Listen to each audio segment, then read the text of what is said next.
అందరికీ నమస్కారం.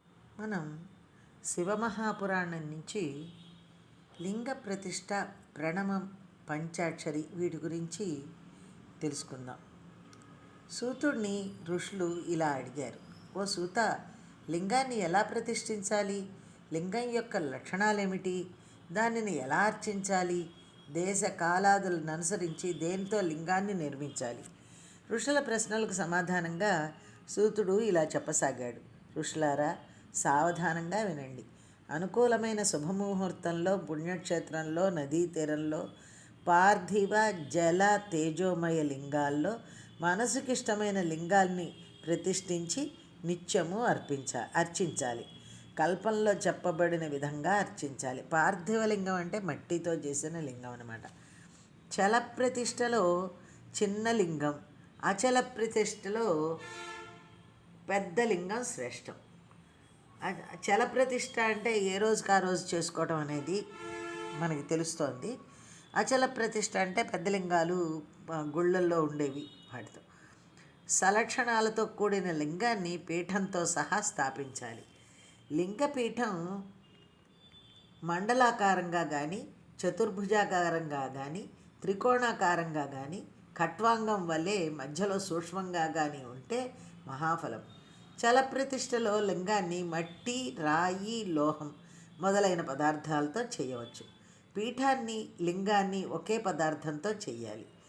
బాణలింగానికి ఈ నియమం వర్తించదు. లింగం కర్త యొక్క 12 వ్రేళ్ల పరిమాణం ఉంటే ఉత్తమం. ఎక్కువ ఉన్నా దోషం లేదు. చలప్రతిష్టలో లింగ పరిమాణం యజమాని యొక్క వేలంతా ఉండొచ్చు. అచల ప్రతిష్టలో ముందు శిల్పశాస్త్రానుసారంగా దేవాలయాన్ని నిర్మించాలి. అందులో గర్భగుడి సుందరంగాను, దృఢంగాను, అద్దం వలె స్వచ్ఛంగాను ఉండాలి. 4 దిక్కుల్లోనూ నవరత్నాలంకృతమైన 4 ద్వారాలు ఉండాలి. లింగాన్ని ప్రతిష్ఠించు స్థానంలో నీల, రక్త, వైఢూర్య, శ్యామ, మరకత, ముక్తక, ప్రవాళ, గోమేధ, వజ్రాలనే 9 రత్నాలను వేదోక్త పురస్కరంగా ఉంచాలి. సద్యోజాతాది మంత్రాలచే లింగాన్ని 5 స్థానాల్లో పూజించాలి. సాకారుడనైన నాకు, ఇతర దేవతలకు హవిస్సుతో అగ్నిలో హోమం చేయాలి. గురువును, ఆచార్యుని దక్షిణలతో అర్చించాలి. బంధుజనుల కోరికలను తీర్చి అర్ధులకు ధనధాన్యాదులను, పశువులను దానమియ్యాలి. చరాచర జీవులన్నిటినీ ప్రయత్నపూర్వకంగా సంతోషపెట్టాలి. బంగారంతో, నవరత్నాలతో లింగగర్తాన్ని అంటే గోతిని పూరించాలి.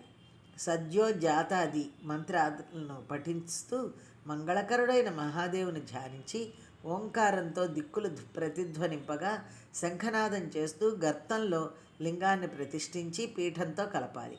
ఆపై దృఢమైన లేపనంతో లింగపీఠాలను సుస్థిరం చేయాలి. అట్టి దేవాలయంలో ఉత్సవార్థం బయట పూజలకై పరమమంగళమయమైన పార్వతీ పరమేశ్వరులను పంచాక్షరితో స్థాపించాలి. ఆ మూర్తులను గురువుల నుండి కానీ, సాధుపురుషులచే పూజించబడిన దాన్ని కూడా తెచ్చుకోవచ్చు. ఈ విధంగా లింగాన్ని, మూర్తిని అర్చిస్తే శివపదం లభిస్తుంది.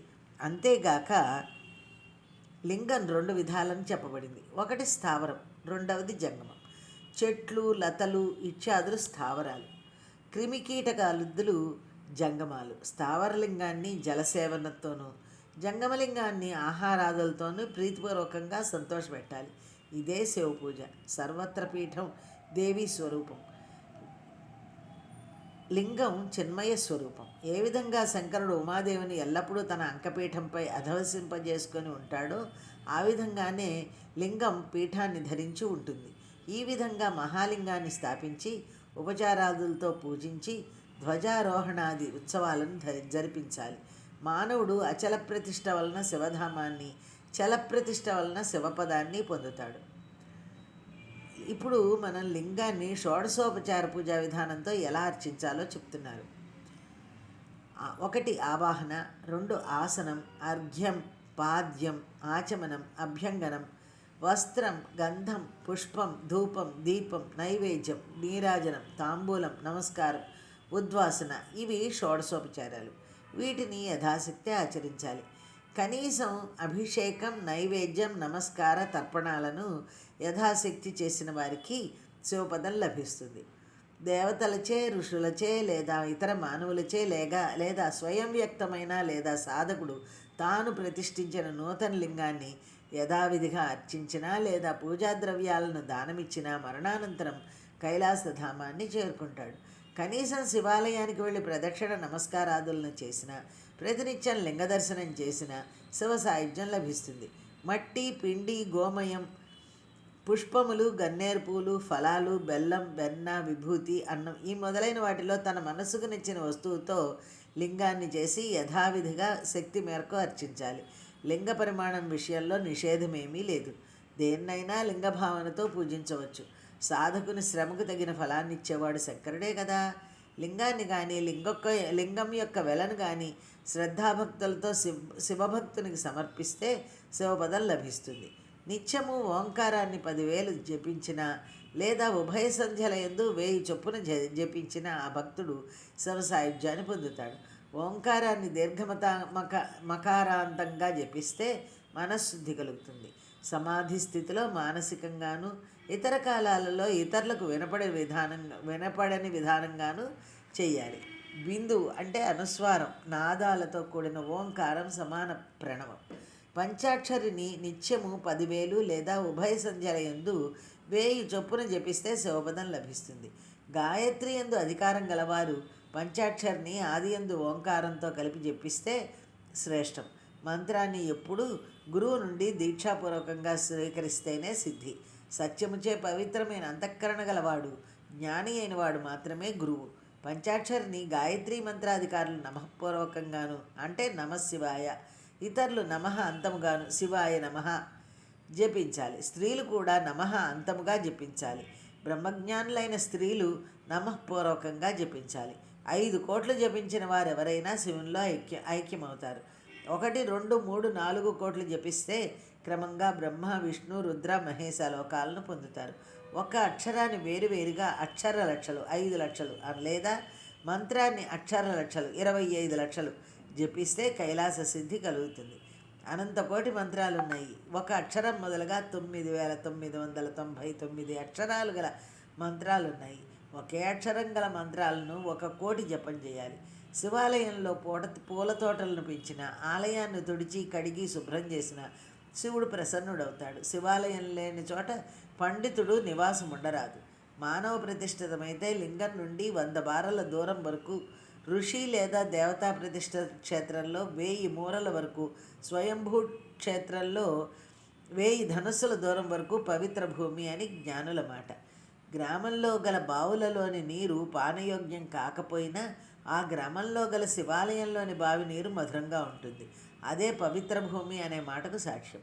మానవుని మరణానంతరం దహనం మొదలుగా ఇతర కర్మలను శివక్షేత్రంలో చేస్తే ఆ జీవుడు ముక్తుడవుతాడు. కోరికలతో శివార్చన చేస్తే వెంటనే ఫలం లభిస్తుంది. నిష్కామంగా చేస్తే జ్ఞానమే దాని లబ్ధి. మహామహిమోపేతమైన శివక్షేత్రంలో 7, 5 లేక 3 కనీసం 1 రాత్రి నివసిస్తే శివానుగ్రహం తప్పక లభిస్తుంది. ఉదయం, మధ్యాహ్నం, సాయంకాలం అని దినం 3 భాగాలుగా ఉంది. ఉదయం నిత్యకర్మలకు, మధ్యాహ్నం కామ్యకర్మలకు, సాయంకాలం శాంతి కర్మలకు తగిన కాలం. రాత్రి యందు కూడా ఇలాంటి విభాగమే ఉంది. రాత్రి మధ్య భాగానికి నిషేధమని పేరు. ఆ కాలంలో శివపూజ చేస్తే విశేష ఫలం. కలియుగంలో విశేషించి కర్మచేత ఫలసిద్ధి. మానవుడు ధార్మిక ప్రవృత్తి, పాపభీతి కలిగి యథాశక్తి పైన చెప్పిన వాటిలో ఏదో ఒక దానిని ఆచరిస్తే ఫలం అనంతంగా ఉంటుంది. ఇంతవరకు శ్రద్ధతో విన్న ఋషులు ప్రీతచేతస్కులై సూతుడిని ఇలా అడిగారు: ఓ సూత, నీవు యోగులలో శ్రేష్ఠుడువు. మాకు పుణ్యక్షేత్రాల గురించి సంగ్రహంగా చెప్పు. శివక్షేత్రాలను గురించి, శివాగమాలను గురించి కూడా వివరించు. మానవులందరూ వాటిని దర్శించి సేవించి ధన్యులవుతారు అంటూ అడిగారు. మనం ఈ తీర్థాలు, క్షేత్రాల గురించి వచ్చే ఎపిసోడ్లో మళ్ళా కలుసుకుందాం. ధన్యవాదములు.